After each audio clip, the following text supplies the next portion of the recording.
Hello viewers, welcome to थ्रिया classes. सल्तनत काल को आगे बढ़ाएंगे। आज पढ़ेंगे सैयद वंश। इसके आगे जो भी छोटे छोटे नोट्स रहेंगे उनको कवर करेंगे। सैयद वंश की अगर बात करेंगे तो इसका टाइम है 1414 से 1451 ईस्वी। सैयद वंश के संस्थापक कौन थे? खिज़र खां। इन्होंने मंगोल आक्रमणकारी तैमूर को सहयोग प्रदान किया था।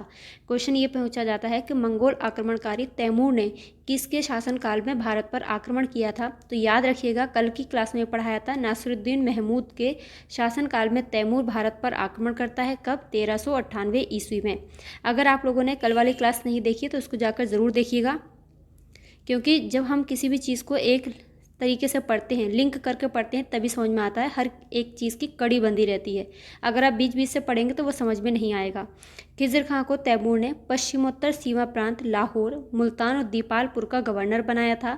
खिज़र खां ने सुल्तान की उपाधि धारण नहीं की थी। यही क्वेश्चन पूछा जाता है कि खिज़र खां ने कौन सी उपाधि धारण की थी? तो याद रखिएगा, ये रैयत आला की उपाधि से ही संतुष्ट रहता है, सुल्तान की उपाधि धारण नहीं करता है। खिज़र खां के बाद में आता है मुबारक शाह। टाइम था 1421 से लेकर के 1434 ईस्वी। इम्पोर्टेंट है, पूछा जाता है कि तारीख है मुबारक शाही, इसके लेखक कौन है? याहिया बिन अहमद सरहिंदी को संरक्षण किसने दिया था? मुबारक शाह ने। यहाँ पर क्वेश्चन दो तरीके से पूछा हुआ है कि याहिया बिन अहमद सरहिंदी के लेखक कौन है? तो याद रखिएगा, याहिया बिन अहमद सरहिंदी जो है, इन्होंने क्या लिखा था? शायद मैंने उल्टा बोल दिया। तारीख मुबारक शाही का लेखक कौन है? याहिया बिन अहमद सरहिंदी। ये क्वेश्चन भी पूछा गया है। क्वेश्चन पूछा गया था कि सैयद वंश का इतिहास जानने का एकमात्र स्रोत क्या है? तो याद रखिएगा, तारीख मुबारक शाही किसने लिखी थी? याहिया बिन अहमद सरहिंदी ने, और इसको संरक्षण दिया था मुबारक शाह ने। आगे चलेंगे, लोधी वंश के बारे में देखते हैं। 1421 से लेकर के 1526 ईस्वी तक इसका टाइम पीरियड है। और लोधी वंश में इब्राहिम लोधी को हराकर 1526 में बाबर मुगल साम्राज्य की नींव डालता है। तो बहलोल लोधी को पहले देखेंगे। 1451 से 1489 ईस्वी इसका टाइम पीरियड था। लोधी वंश की स्थापना करता है कब? 1451 ईस्वी में। इसने जौनपुर राज्य को दिल्ली सल्तनत में मिला लिया था। बहलोल लोधी का उत्तराधिकारी बनता है सिकंदर लोधी। सिकंदर लोधी ने ही आगरा शहर की स्थापना की थी 1504 ईस्वी में। देखेंगे, ये लोधी वंश का सर्वश्रेष्ठ शासक था। इसने नाप के लिए एक पैमाना बनाया प्रारंभ किया, जिसका नाम था गजे सिकंदरी।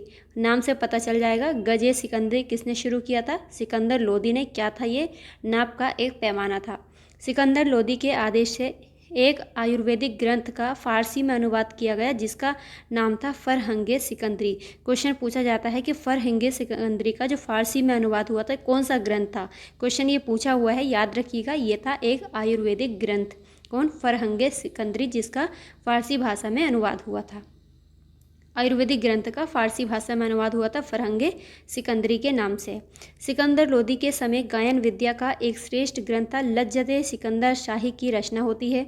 सिकंदर लोधी गुलरुखी नाम से कविताएं करता है। क्वेश्चन ये काफ़ी बार रिपीट हुआ है कि गुलरुखी नाम से कविताएं कौन करता था? गुलरुखी के नाम से कविताएं करता था सिकंदर लोधी।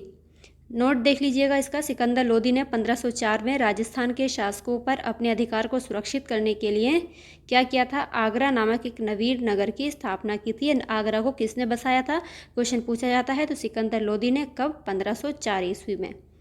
मोठ मस्जिद का निर्माण, ये भी क्वेश्चन पीसीएस में पूछा हुआ है कि मोठ मस्जिद का निर्माण किसने किया था? सिकंदर लोधी के शासनकाल में होता है।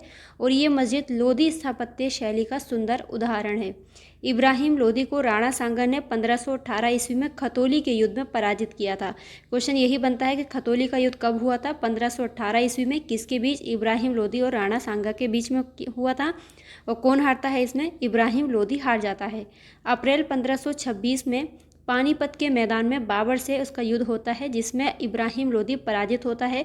दिल्ली नहीं, लोधियों के पतन के साथ ही दिल्ली सल्तनत का भी अंत हो जाता है। याद रखिएगा, क्वेश्चन यहाँ से बनता है कि कौन सा ऐसा सल्तनत काल में शासक था जो युद्ध के मैदान में ही मारा गया था? तो याद रखिएगा, इब्राहिम लोधी ही था जो युद्ध के मैदान में बाबर से लड़ते हुए मारा गया था। और ये युद्ध हुआ था पानीपत का अप्रैल 1526 में। आगे बात करेंगे, दिल्ली सल्तनत की शासन व्यवस्था को देख लेंगे। सुल्तान की पदवी का प्रारंभ किन्होंने किया था? तुर्की शासकों ने किया था। महमूद गजनवी सुल्तान की उपाधि धारण करने वाला पहला शासक था। ये भी क्वेश्चन पूछा है कि सुल्तान की उपाधि धारण करने वाला पहला शासक कौन था? महमूद गजनवी था। उसमें केंद्रीय शासन का जो प्रधान था वो सुल्तान था। सल्तनत काल में मंत्री परिषद को मजलिस खलवत कहा जाता था।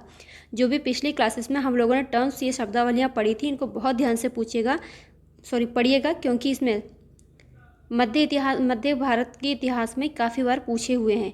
अब यहाँ पे आ गया, एक बार इसको जल्दी से देखते चलिएगा, स्क्रीनशॉट रखिए। इससे क्वेश्चन मैचिंग में पूछा जाता है और डायरेक्ट भी बनता है कि दिल्ली सल्तनत के प्रमुख प्रशासनिक विभाग और उनके संस्थापक हैं। नाम उससे संबंधित विभाग, उसका संस्थापक कौन है। मैंने आपको पिछली क्लासेस में बताया कि जहाँ पर अर्ज की बात होगी तो याद रखिएगा सैन्य विभाग की यहाँ पर बात हो रही है। तो दीवाने अर्ज की अगर बात कर ली जाए तो ये सैन्य विभाग था और इसका संस्थापक था बलबन। यानी दीवाने अर्ज को शुरू करने वाला कौन था? बलबन। दीवाने रियासत, इसका संबंध किस विभाग से था? ये था बाजार नियंत्रण से। अलाउद्दीन खिलजी इसका संस्थापक था। गाइज इंपॉर्टेंट है, दोनों ही तरीके से ये क्वेश्चन पूछे हुए हैं। आप लोग क्वेश्चन लगाते होंगे तो आपको पता होगा किस तरीके से क्वेश्चन बनता है। अगर आप लोग कहेंगे तो इसका जो भी क्वेश्चन है वो भी करा देंगे, आप लोग बताइएगा। दीवाने वकूफ़, ये था व्यय विभाग से संबंधित, तो जलालुद्दीन खिलजी ने इसको शुरू किया था। दीवाने मुस्तखराज इंपॉर्टेंट है, बहुत बार पूछा है। दीवाने अर्ज, दीवाने रियासत, दीवाने मुस्तखराज, दीवाने कोही, बंदगान, ये तो अक्सर रिपीट होते हैं। मुस्तखराज क्या था? दीवाने मुस्तखराज ये एक वित्त विभाग था, अलाउद्दीन खिलजी ने शुरू किया था। दीवाने कोही कृषि विभाग था, मोहम्मद बिन तुगलक ने इसको शुरू किया था। दीवाने बंदगान बंदियों से संबंधित देख लीजिएगा, दासों की देखभाल के लिए था और फिरोज शाह तुगलक ने इसको शुरू किया था। दारुल शफा एक खैराती अस्पताल था, फिरोज शाह तुगलक ने शुरू किया था। दीवाने इस्तिहाक पेंशन विभाग था, फिरोज शाह तुगलक ने इसको शुरू किया था, यानी इसका संस्थापक यही था। इंपॉर्टेंट है, स्क्रीनशॉट रखिएगा, क्वेश्चन यहाँ से पूछे हुए हैं। आज की क्लास में इतने ही, मिलेंगे अगली क्लास में। तब तक अपना ख्याल रखिए, पढ़ते रहिए, कामयाबी ज़रूर मिलेगी। थोड़ी तबीयत नहीं ठीक है, बहुत तबीयत ख़राब चल रही है आजकल, इसलिए छोटी सी क्लास है, इसको बार बार देखिएगा। बाय।